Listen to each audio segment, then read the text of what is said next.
Jóvenes ilustres, ¿cómo están? Espero que muy bien. Bueno, pues en esta ocasión vamos a ver el capítulo número 17 del libro de Eric Hobsbawm, Historia del siglo XX, que se titula La muerte de la vanguardia, las artes después de 1950. Bueno, primero que nada, lo que hace Hobsbawm es una aclaración, bueno, sí, una toma de postura respecto a la manera en cómo se abordan las artes y su vínculo con la sociedad. Dice que Hobsbawm que es una práctica habitual entre los historiadores, incluyéndolo, analizar el desarrollo de las artes que que están profundamente vinculadas con el desarrollo de la sociedad, como si fueran separadas de su contexto contemporáneo. Es decir, como si no tuvieran un vínculo con los cambios que están sucediendo en la sociedad, como una rama o tipo de actividad sujeta a sus propias reglas y susceptible por ello ser juzgada de acuerdo con ellas, ¿no? Dice Hobsbawm, esto naturalmente es un error porque las artes están profundamente vinculadas con la sociedad y con los cambios que en ella se dan, ¿no? Entonces, lo primero que señala Hobsbawm en este sentido es que la tecnología hizo que se transformara completamente la percepción que se tenía sobre el arte y que éste se volviera prácticamente omnipresente, es decir, que estuviera en todos lados. Dice textualmente, la tecnología transformó el mundo de las artes y de los entretenimientos populares más pronto y de un modo más radical que el de las llamadas artes mayores, especialmente las más tradicionales, ¿no? Entonces, a lo que se puntualiza, bueno, lo que señala puntualmente es que esta transformación se vio particularmente más marcada en el entretenimiento, en las artes populares. Y bueno, ¿cuáles son los adelantos tecnológicos que transformaron la percepción de las artes y que hicieron que ésta se volviera prácticamente omnipresente? Bueno, en primer lugar, el radio, ¿no? El radio fue una revolución porque es un pequeño transistor, ¿no? Con pilas eléctricas que se puede llevar, que es portátil, ¿no? Y a través de él pues se podría escuchar música y un montón de cosas, ¿no?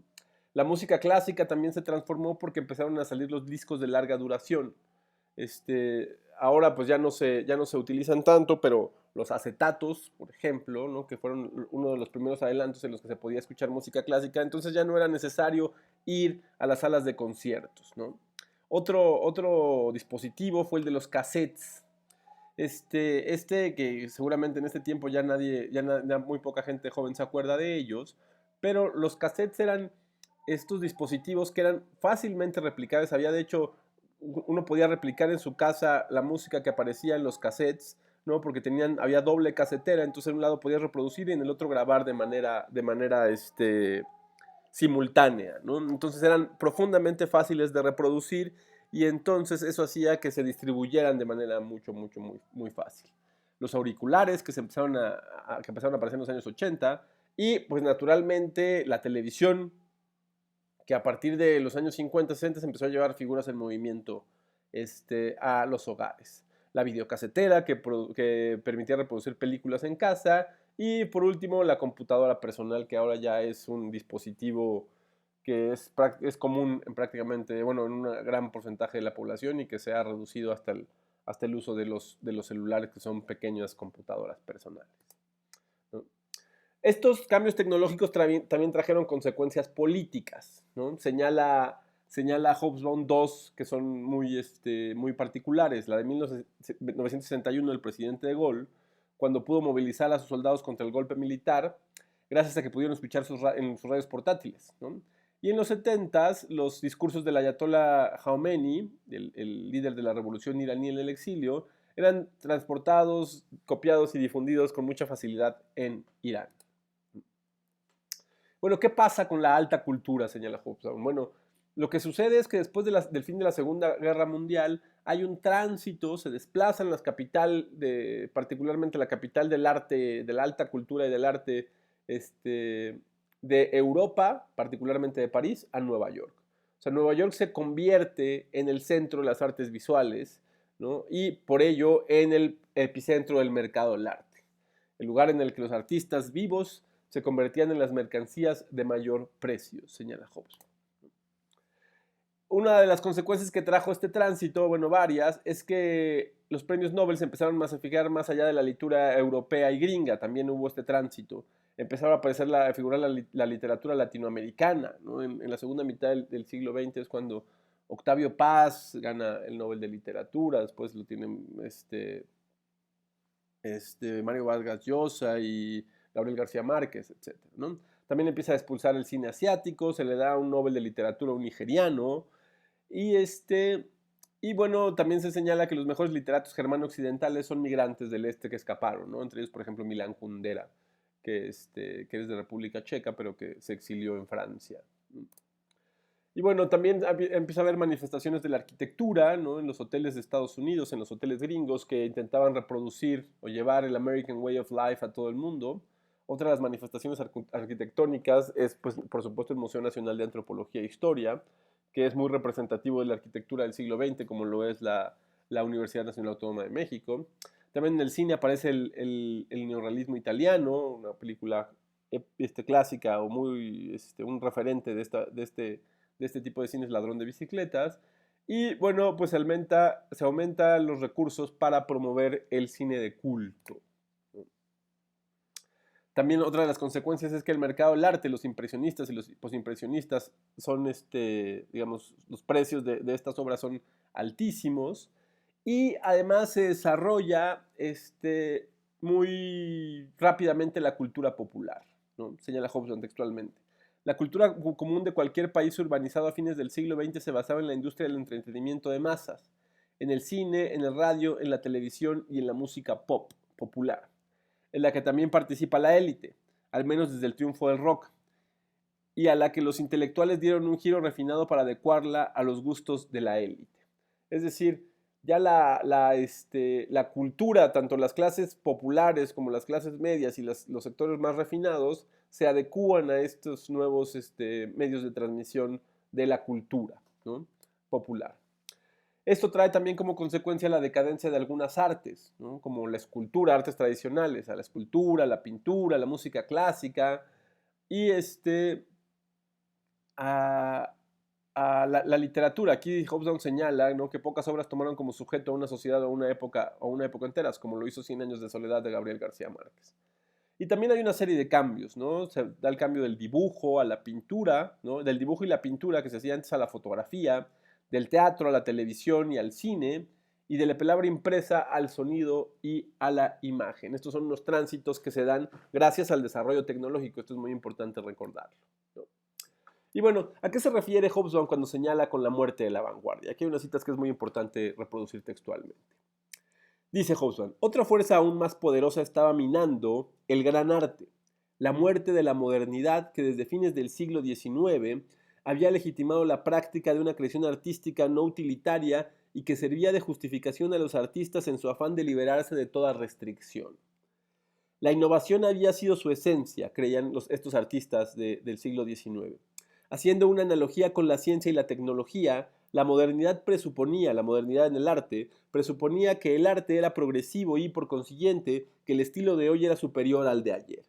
Había sido, por definición, el arte de la vanguardia, es decir, por eso es a lo que se refiere con la vanguardia, porque estas personas creían que el arte de hoy, o sea, los que iban en la vanguardia, los que iban adelante, eran superior al de ayer, por esta influencia del desarrollo de la ciencia y la tecnología.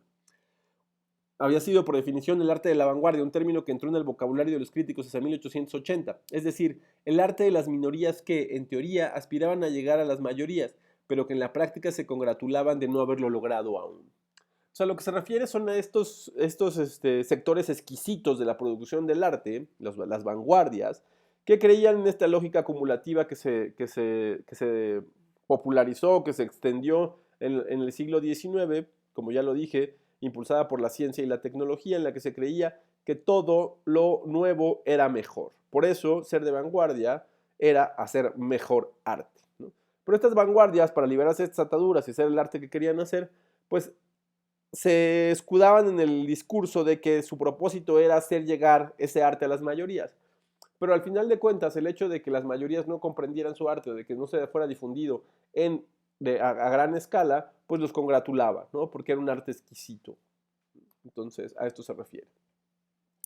Pues habla sobre la revolución de la percepción y el vínculo con la muerte de las vanguardias, y señala: comparada con la auténtica revolución en la percepción y en la representación logradas gracias a la tecnología por quienes buscaban hacer dinero, las innovaciones formales de los bohemios de estudio habían sido siempre un juego de niños. Es decir, ahora las grandes transformaciones en la percepción y en la representación las hacían los que tenían la tecnología. Por ejemplo, los directores de cine, ¿no? Los efectos especiales en el cine, por ejemplo, contemporáneos, son una muestra de este cambio de percepción. Dice Hobson, ¿qué eran las imitaciones futuristas de la velocidad en los óleos comparadas con la velocidad real? O incluso con poner una cámara cinematográfica en una locomotora, algo que estaba al alcance de cualquiera. Si todo el gran arte estaba segregado a guetos, ¿podía la vanguardia ignorar que sus espacios en él eran minúsculos y menguantes, como lo confirmaba cualquier comparación de las ventas de Chopin y Schoenberg con el auge del arte pop? Incluso el mayor baluarte de la modernidad de las artes visuales, la abstracción, perdió su hegemonía. La representación volvió a ser legítima, ¿no? Entonces aquí lo que dice es, bueno, pues había estas vanguardias que eran élites exquisitas, que se dedicaban a hacer estas obras de arte, por ejemplo, lo que señala una representación de la velocidad en los óleos, pero eso, pues, si lo comparabas con la velocidad real o eso, con poner una cámara en una locomotora, en un auto, en un avión, pues digamos, ya no representaba no tenía un impacto tan grande, ¿no? Y no era percibido de la misma manera que lo segundo, que las cuestiones reales, filmadas y documentadas, ¿no? Entonces esto también repercutió en la decadencia de las vanguardias. Y bueno, finalmente habla sobre la posmodernidad, la posmodernidad fue un concepto que nació en las ciencias, en las artes, perdón, y que se transitó a otros universos. Y dice, en realidad, sabemos que el término posmodernidad se entendió por toda clase de campos que no tenían nada que ver con el arte. En los años 90 se calificaba de posmodernos a filósofos, científicos sociales, antropólogos, historiadores y a prácticamente otras disciplinas que nunca habían tenido a tomar prestada su terminología de las vanguardias artísticas, ni tan siquiera cuando estaban asociados a ellas. La crítica literaria, por supuesto, la adoptó con entusiasmo. De hecho, la moda posmoderna, propagada con distintos nombres de construcción, postestructuralismo, etc., entre la inteligencia francófona, se abrió camino en los departamentos de literatura de los Estados Unidos y de ahí pasó al resto de las universidades y las ciencias sociales. Entonces esto es muy importante tener claro que el concepto de posmodernidad viene del arte, ¿no? Y que se adoptó en otros ámbitos de los saberes de la humanidad a partir de él, ¿no? Y para concluir, también sobre la idea de la posmodernidad, señala, todas estas posmodernidades tenían algo en común, un escepticismo esencial sobre la existencia de una realidad objetiva y o la posibilidad de llegar a una concepción consensuada de ella por medios racionales. Esto es muy importante, ¿no? La realidad objetiva pues es algo muy complicado de alcanzar, ¿no? Lo que no es imposible de alcanzar es la posibilidad de llegar a una concepción consensuada por medios racionales. Es decir, que a través de la racionalización de medios racionales podamos ponernos de acuerdo en que determinadas cosas es así, podamos llegar a un consenso. Esto también es negado por la posmodernidad. Todo tenía un relativismo radical. Todo, por tanto, cuestionaba la esencia del mundo que descansaba en los supuestos contrarios, a saber, el mundo transformado por la ciencia y por la tecnología basada en ella, y la ideología del progreso que lo reflejaba. No, bueno, entonces el pensamiento posmoderno lo que hace, y por eso es tan recurrido por los sectores sociales, me parece, los sectores en la academia, me da la impresión menos brillantes, es que relativiza todo. Y si todo está relativo, pues nada tiene validez, entonces cualquier cosa que diga vale lo mismo que lo de los demás, ¿no? Entonces este es un mecanismo que han utilizado, me parece, los sectores menos brillantes en la academia para pues darle valor a lo que no tiene valor y restarle valor a lo que tiene, ¿no? Como bien dije, si bien es muy complicado aproximarnos a la existencia objetiva de la realidad, sí podemos llegar a consensos sobre las cosas que suceden en la realidad o que sucedieron en la realidad. Y esto es rechazado por la posmodernidad. Pues bueno, jóvenes, esto es todo. Espero que les haya sido de utilidad.